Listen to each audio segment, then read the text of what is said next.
Hello बच्चों, स्वागत है आपका अपने YouTube चैनल मां सरस्वती कोचिंग सेंटर में। तो आइए आज हम जो है ऐसे क्वेश्चन को हल करेंगे जो बोर्ड एग्जाम में आने वाले महत्वपूर्ण क्वेश्चन हैं। जैसा कि जो है आप देख रहे हैं, आपका क्वेश्चन दिया हुआ है भाज्य गुणनखंड विधि द्वारा 96 और 404 का एचसीएफ और एलसीएम ज्ञात कीजिए। तो ऐसे क्वेश्चन जो है बोर्ड एग्जाम में आते हैं और यहाँ पे आप देखते हैं कोई भी जो है यहाँ पे संख्याएं अलग अलग हो सकती हैं, लेकिन अधिकतर आपसे एचसीएफ एलसीएम निश्चित है पूछा जाएगा बोर्ड एग्जाम में। तो आज हम पहला क्वेश्चन देखते हैं। हमें दिया हुआ भाज्य गुणनखंड विधि द्वारा 96 और 404 का एचसीएफ और एलसीएम ज्ञात करना है। तो सबसे पहले हम क्या करेंगे, सबसे पहले इन दोनों संख्याओं का अभाज्य गुणनखंड करते हैं और उसके बाद इसका एचसीएफ और एलसीएम निकालते हैं। तो देखिए पहला नंबर हमारा है 96 और दूसरा नंबर है 404। तो इसका सबसे पहले अभाज्य गुणनखंड करना है। तो 96 हम देख रहे हैं, इसका अभाज्य गुणनखंड करेंगे। इसके इकाई का अंक जो है 6 है, सम है, अर्थात यह 2 से डिवाइड हो जाएगी। 2 से हम डिवाइड करेंगे, 2 चौके 8, एक यहाँ पे बचा, इधर गया 16 हुआ, 2 अठे 16, अर्थात हमें 48 प्राप्त हुआ। फिर हम 2 से जो है डिवाइड करेंगे, 2 दूना 4, 2 चौके 8, 24। 2 से फिर डिवाइड करते हैं, 2 एक्का 2, 2 दूना 4, 12 हमारा आया। फिर 2 से 2 छंग 12, 2 से 2 तिहाई 6, फिर लास्ट में हमारा 3 से कट रहा है, डिवाइड हो रहा है, 3 एक्का 3। इस तरह से जो है 96 का हम अभाज्य गुणनखंड किए। फिर देखते हैं 404। तो 404 का अब अभाज्य गुणनखंड करेंगे। 404 भी 2 से डिवाइड हो जाएगा, क्योंकि इसके इकाई का जो है अंक कितना है, 4 है। तो 2 से हम डिवाइड करते हैं इसे, 2 दूना 4, 0 उतार लिए, फिर 2 दूना 4, फिर 2 से डिवाइड करेंगे, 2 एक्का 2, 0, 2 एक्का 2, 101 आया। हम देख रहे हैं 101 एक अभाज्य संख्या है। 101 केवल 101 से ही डिवाइड हो सकती है, इसलिए अब इसे हम 101 को 101 से डिवाइड करेंगे तो एक बार में गया। इस तरह से हम देखते हैं 96 और 404 का हम अभाज्य गुणनखंड कर लिए। अब इसका हमें क्या निकालना है, एचसीएफ निकालना है और एलसीएम निकालना है। तो आइए देखते हैं। यहाँ पे हम लिखेंगे 96 इक्वल टू, दो हमारा कैठो है, 1 2 3 4 5, 5 ठो 2 है, 2 गुणे 2 गुणे 2 गुणे 2 गुणे 2 और 1 ठो 3। और इस तरह से 404 का हम देखेंगे, 404 बराबर 2 गुणे 2 गुणे 101। आइए हम ज्ञात करते हैं सबसे पहले इसका एचसीएफ। देखिए एचसीएफ हम देखेंगे, यहाँ पे जो है दोनों संख्याओं के अभाज्य गुणनखंड में जो संख्याएं कॉमन होगी, अभाज्य गुणनखंडों में जो संख्याएं कॉमन होगी, अर्थात दोनों में उभयनिष्ठ होगी, उसी संख्या को हम एचसीएफ के रूप में लेते हैं। तो यहाँ पे हम देख रहे हैं, यहाँ पे 1 2 हमें मिल रहा है और यहाँ पे 1 2 और मिल रहा है, अर्थात 2 ठो 2 जो है दोनों में उभयनिष्ठ हैं। तो हम 2 ले लिए, 2 गुणे 2 इक्वल टू कितना हो गया, 4। अर्थात 96 और 404 का एचसीएफ हमारा कितना आया, 4 आया। ठीक, अर्थात यह 4 से 4 वह बड़ी से बड़ी संख्या है जिससे ये दोनों संख्याएं जो है पूरी तरह से क्या हो जाएगी, डिवाइड हो जाएगी। अब हमें क्या ज्ञात करना है, इसका एलसीएम। तो एलसीएम हम देखते हैं। एलसीएम के क्या, एलसीएम के लिए हम करते हैं, ऊपर वाले सारे अभाज्य गुणनखंडों को, पहली संख्या के सारे अभाज्य गुणनखंडों को हम जो है नोट कर लेते हैं। इस तरह से 2 गुणे 2 गुणे 2 गुणे 2 गुणे 2 गुणे 3। देखिए 1 2 3 4 5 ठो 2 है हमारा और 1 ठो 3 है, हम पूरा जो है इसे नोट किए। फिर हम देखते हैं दूसरी संख्या के अभाज्य गुणनखंडों से हम मिलान करते हैं।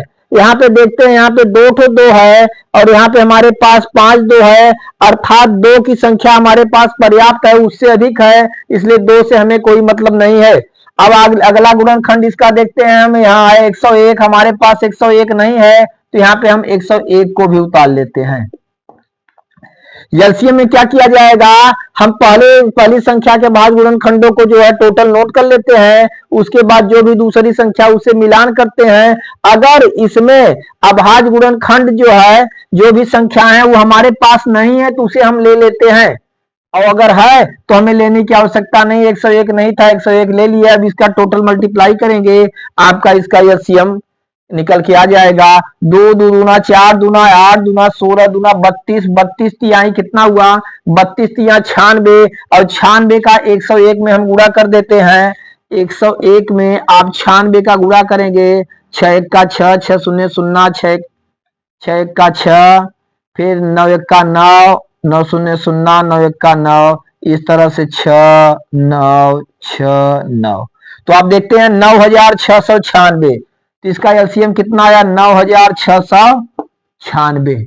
तो हम देखते हैं जो भी संख्या में दी गई थी, अर्थात जो है 96 और 404, इसका एचसीएफ हमारा आया 4, और एलसीएम कितना आया 9696, और यही दोनों हमारा क्या हुआ, आंसर हुआ। तो बच्चों इस तरह से क्वेश्चन बोर्ड एग्जाम में जो है आते रहते हैं, इसलिए ऐसे क्वेश्चन का आप जो है लगातार रिवीजन करते रहिए।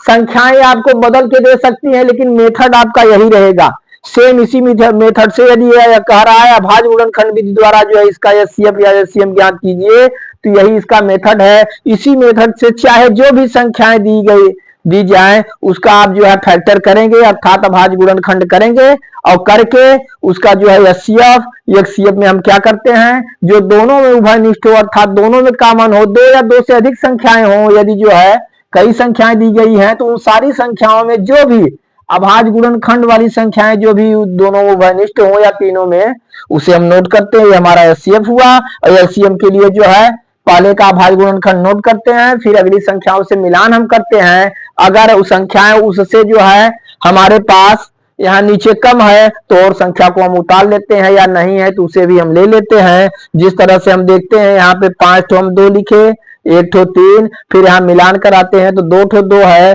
जबकि हमारे पास 2 से अधिक 2 है तो 2 लेने की आवश्यकता नहीं है हमें। 101 1 ठो है, 101 हमारे पास नहीं था, 101 लिए, और हम सबका मल्टीप्लाई किए तो हमारा 9696 एलसीएम आया। ठीक, चलिए नोट करिए इसे, फिर अगला क्वेश्चन देखते हैं हम।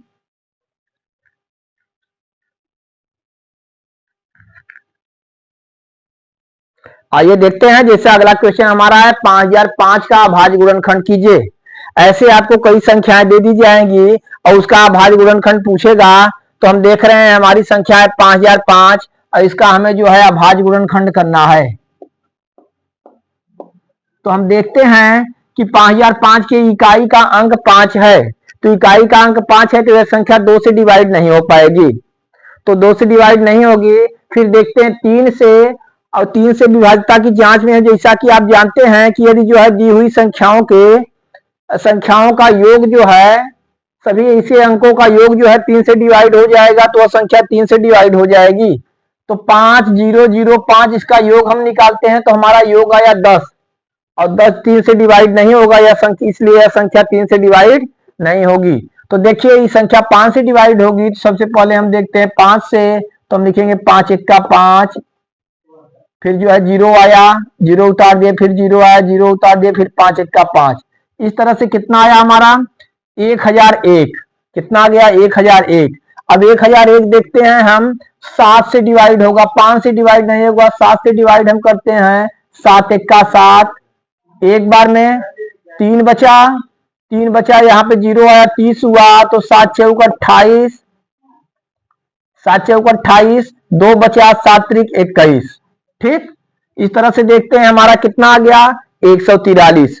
अब 143 किससे डिवाइड होगा भाई, 143 7 से डिवाइड नहीं होगा, क्योंकि हम 7 से अगर काटते हैं 7 दूना 14, तो 3 हमारे पास शेष बच जाता है। आगे देखिए 143 को हम 11 से डिवाइड करते हैं, 11 1 का 11, यहाँ बचा कितना 3, और 3 आया 33 हो गया, 11 3 33, और लास्ट डिजिट हमारा लास्ट में बचा 13, 13 13 से डिवाइड हो जाएगा, 13 1 का 13।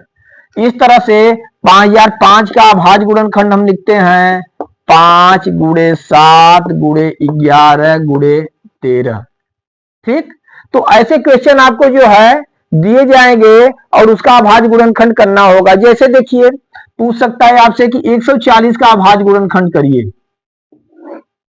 140 का अभाज्य गुणनखंड, तो 140 को देखते हैं हम 2 से डिवाइड करेंगे, 2 सत्ते 14, 0 70 हमारा आया। 2 से फिर डिवाइड करेंगे, 2 तिहाई 6, 2 पचे 10, 35, 35 किससे डिवाइड होगा, 5 से, 5 सत्ते 35 और 7 7 से डिवाइड होगा, 7 एक्का 7। इस तरह से हम लिख सकते हैं 140 बराबर 2 गुणे 2 गुणे 5 गुणे 7, 2 दूना 4 पंजे 20 सत्ते 140। ठीक, इसे इस तरह से भी लिख सकते हैं, 2 2 बार आया है, 2 घाते 2 गुणे 5 गुणे 7। इस तरह से जो है 140 का अभाज्य गुणनखंड हमारा हुआ 2 घाते 2 गुणे 5 गुणे 7। तो ऐसे क्वेश्चन आपसे जो है पूछे जाएंगे। तो ऐसे क्वेश्चन जो है बहुविकल्पी के तौर पे जो है एमसी क्वेश्चन के रूप में पूछे जाएंगे, जहां आपको टिक करना होगा OMR सीट पे जो है जो भी क्वेश्चन हमारे सही होंगे उसे आपको गोला उसको भरना होगा। तो जो है उसमें आपको ऑप्शन दिया रहेगा, जो भी ऑप्शन सही होगा उसमें आप जो है उस गोले को भर देंगे। चलिए इसे नोट करिए, फिर अगला क्वेश्चन देखते हैं।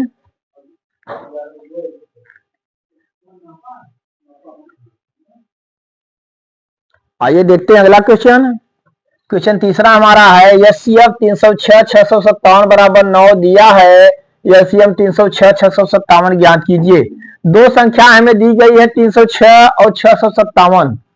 306 और 657 इन दोनों संख्याओं का हमें एचसीएफ अर्थात म से दिया हुआ है कितना, 9। और इन दोनों संख्याओं का हमें क्या पूछ रहा है, हमसे एलसीएम पूछ रहा है। इसकी सहायता से, न कि अभाज्य गुणनखंड विधि द्वारा, हमें जो है इसकी सहायता से कि दो संख्याओं का हमें एचसीएफ दिया हुआ है, इसी की सहायता से हमें एलसीएम ज्ञात करना है। तो जैसा कि हम जानते हैं कि हमारी पहली संख्या कितनी है, पहली संख्या में दी गई है 306। फर्स्ट नंबर हमें कितना मालूम है, 306 मालूम है। और सेकेंड नंबर अर्थात दूसरी संख्या हम देखेंगे n2 इक्वल टू कितना, 657। और हमें एचसीएफ दिया हुआ है, एचसीएफ 9 दिया हुआ है और एलसीएम हमसे पूछा जा रहा है। ध्यान दीजिए, हमें जो है दो संख्याएं दी गई है। पहली संख्या 306, तो n1 बराबर 306 हम लिखे, n2 बराबर दूसरी संख्या 657। एचसीएफ हमें दिया हुआ है 9 और एलसीएम हमसे पूछ रहा है। तो जैसा जानते हैं फार्मूला, एचसीएफ इंटू एलसीएम बराबर first number into second number अर्थात एचसीएफ इंटू एलसीएम बराबर होता है पहली संख्या गुणे दूसरी संख्या। तो जरा ध्यान देंगे, एचसीएफ यहां हमें दिया हुआ है, एचसीएफ हम लिखेंगे 9 गुणे एलसीएम बराबर पहली संख्या में कितना मालूम है 306 और दूसरी संख्या कितनी है 657।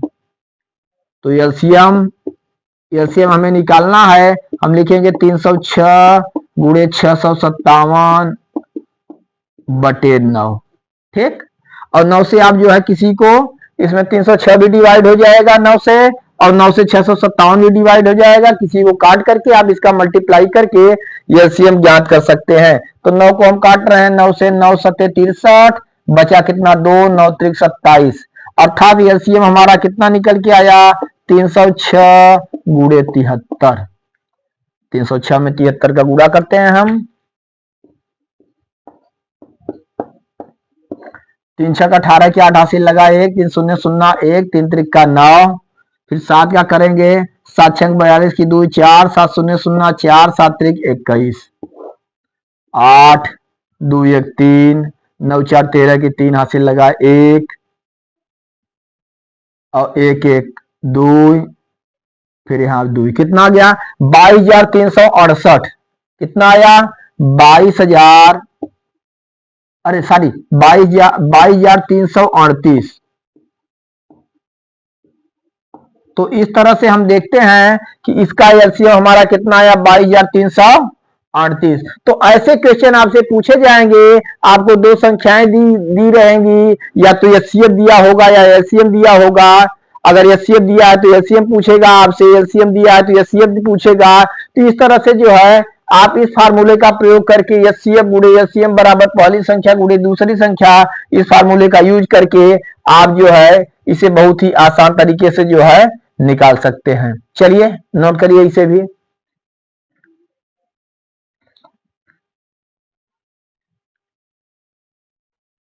आइए बच्चों देखते हैं अगला क्वेश्चन। क्वेश्चन नंबर हमारा 4 है, सिद्ध कीजिए कर्डिन 5 एक अपरिमेय संख्या है। जरा ध्यान देंगे, ऐसे भी क्वेश्चन जो है बोर्ड एग्जाम में लगातार पूछे जाते हैं कि सिद्ध कीजिए कर्डिन 5 एक अपरिमेय संख्या है, सिद्ध कीजिए कर्डिन में 3 एक अपरिमेय संख्या है, सिद्ध कीजिए कर्डिन में 7 एक अपरिमेय संख्या है। तो इस तरह से क्वेश्चन आपको पूछे जाएंगे। अंक यहाँ पे जो है बदल सकता है, लेकिन देखिए जिस नियम से जो है आप लगाएंगे इसे हल करेंगे, सेम जो है प्रक्रिया वही रहेगी, चाहे चाहे जो भी अंक यहाँ पे दे दिया जाए। तो हम देखते हैं कि हमसे पूछा जा रहा है सिद्ध कीजिए कर्डिन एक अपरिमेय संख्या है। जैसा कि हम जानते हैं कर्डिन 5 एक अपरिमेय संख्या है, फिर भी इसे हमें क्या करना है, सिद्ध करना है कि किस तरह से यह एक अपरिमेय संख्या है। तो देखिए, तो इसके विपरीत, चूंकि यह एक अपरिमेय संख्या है, हमसे पूछा गया है सिद्ध कीजिए यह एक अपरिमेय संख्या है, तो इसके विपरीत हम मान लेते हैं कि कर्डिन 5 एक परिमेय संख्या है। तो हम यहाँ पे लिखते हैं, माना कर्डिन 5 एक परिमेय संख्या है।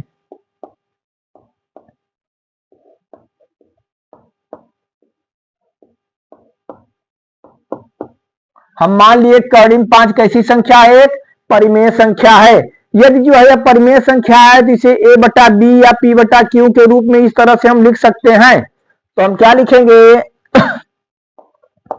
माना कर्डिन 5 बराबर a बटा बी।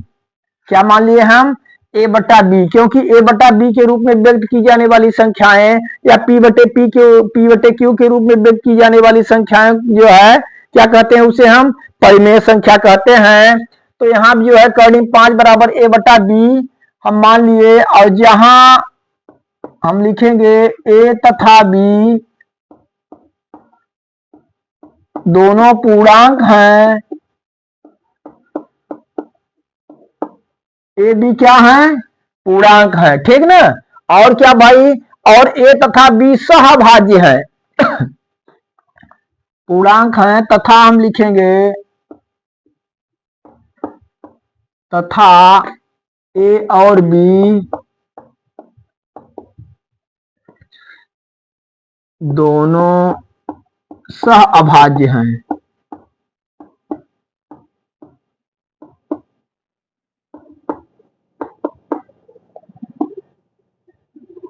ठीक, देखिए अब मान लिए कर्डिन 5 बराबर ए बटा बी, और जहां जो है कर्डिन 5 बराबर ए बटा बी, जहां ए तथा बी दोनों क्या हैं, दोनों पूर्णांक हैं, और ए तथा बी जो है दोनों क्या हैं, सहभाज्य हैं। सहभाज्य का मतलब हुआ कि यह जो है ए और बी किसी से डिवाइड नहीं हो सकते। अगर सहभाज्य है तो इनका मौसक केवल कितना होना चाहिए, एक होना चाहिए। तो चलिए आगे हम देखते हैं, हम दोनों पक्षों का वर्ग करते हैं, इसका दोनों पक्षों का वर्ग करने पर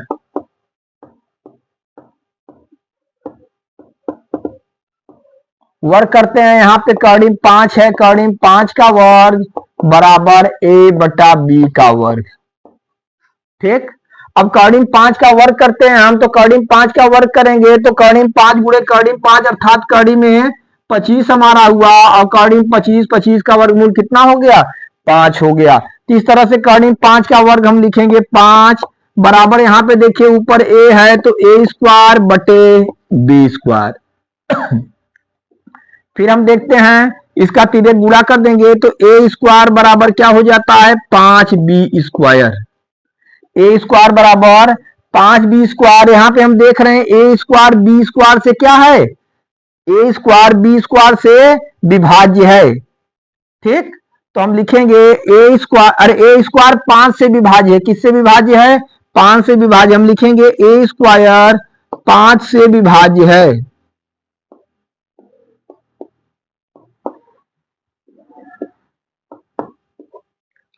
ए स्क्वायर 5 से विभाज्य है। जब कोई संख्या 5 से जिसका वर्ग जो है 5 से विभाज्य है तो वह संख्या भी 5 से क्या होगी, विभाज्य होगी। अतः हम लिखेंगे अतः ए भी 5 से विभाज्य है।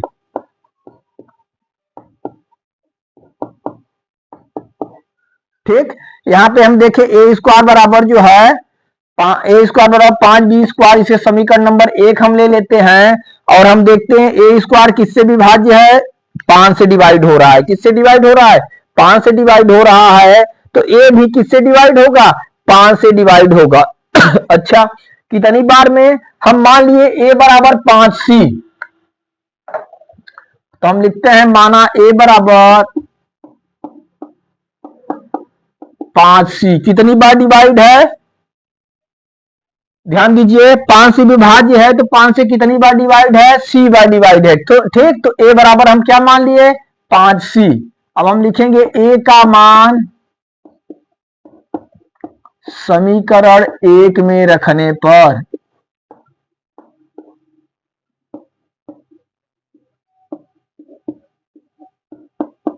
एक में रखते हैं, हमारा एक क्या है, ए स्क्वायर बराबर 5 बी स्क्वायर।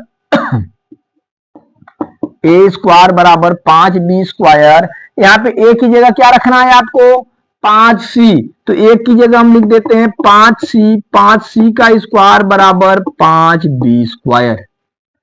5c का स्क्वायर करते हैं, 5 पचे 25c स्क्वायर, 25c स्क्वायर बराबर हम देखते हैं 5 बी स्क्वायर। तो हम लिख सकते हैं बी स्क्वायर बराबर 25c स्क्वायर बटे 5। 5 से हम डिवाइड करेंगे 25 को, 5 बचे 25 अर्थात बी स्क्वायर बराबर हम देखिए 5c स्क्वायर। बी स्क्वायर बराबर क्या हो गया, 5c स्क्वायर। अर्थात हम देख रहे हैं बी स्क्वायर भी 5 से क्या है, विभाज्य है। तो बी स्क्वायर जो है 5 से विभाज्य है तो बी भी 5 से क्या होगा, विभाज्य होगा। चलिए देखते हैं इधर,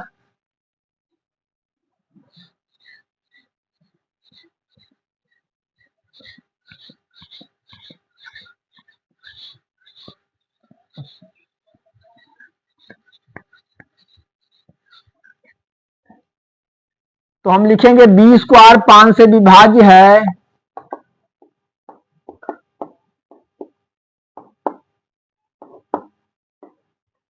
अतः बी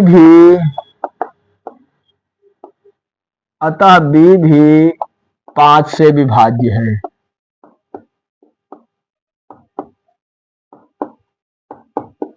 ठीक, अब जरा देखिए उधर जो है ए भी 5 से विभाजित था और यहाँ बी भी 5 से क्या है, विभाज्य है। तो हम लिखेंगे अतः ए तथा बी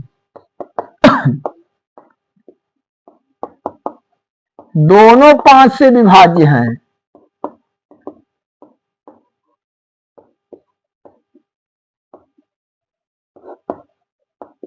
हम देख लिए ए भी 5 से विभाज्य है और बी भी क्या है, 5 से विभाज्य है।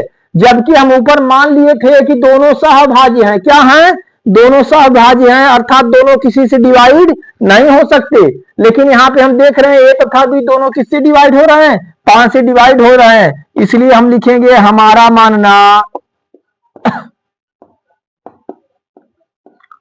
मानना गलत है। गलत क्यों है भाई, क्योंकि हम माने थे कि ए तथा बी दोनों क्या हैं, सहभाज्य हैं, अर्थात किसी से डिवाइड नहीं होंगे। तो हम यहाँ पे लिखेंगे अतः हमारा, इसलिए हमारा मानना गलत है। अतः कड़ी में 5 एक अपरिमेय संख्या है। कैसी संख्या है, अपरिमेय संख्या है। क्योंकि हम माने थे, क्या माने थे भाई, हम माने थे कि यह एक परिमेय संख्या है। जब हम माने थे यह परिमेय संख्या है और हमारा मानना गलत हो गया, जब हमारा मानना गलत हो गया तो यह एक कैसी संख्या है, अपरिमेय संख्या है। ठीक, तो इस तरह से आपको जो है आपसे बोर्ड एग्जाम में कॉर्डिन 5, कॉर्डिन 7, कॉर्डिन 3 कोई भी जो है इस तरह से देगा और उसे सिद्ध करना होगा कि वह एक अपरिमेय संख्या है। तो सेम जिस तरह से इसमें लिखे वही प्रक्रिया आपको अपनानी होगी और उसी तरह से हर क्वेश्चन को आप हल करेंगे। ठीक, चलिए, तो बोर्ड एग्जाम आपका नजदीक आ रहा है, इसलिए आप जो है लगातार तैयारी करते रहिए। चलिए आज की वीडियो में यहाँ तक, फिर जो है अगली वीडियो में मिलेंगे आपसे।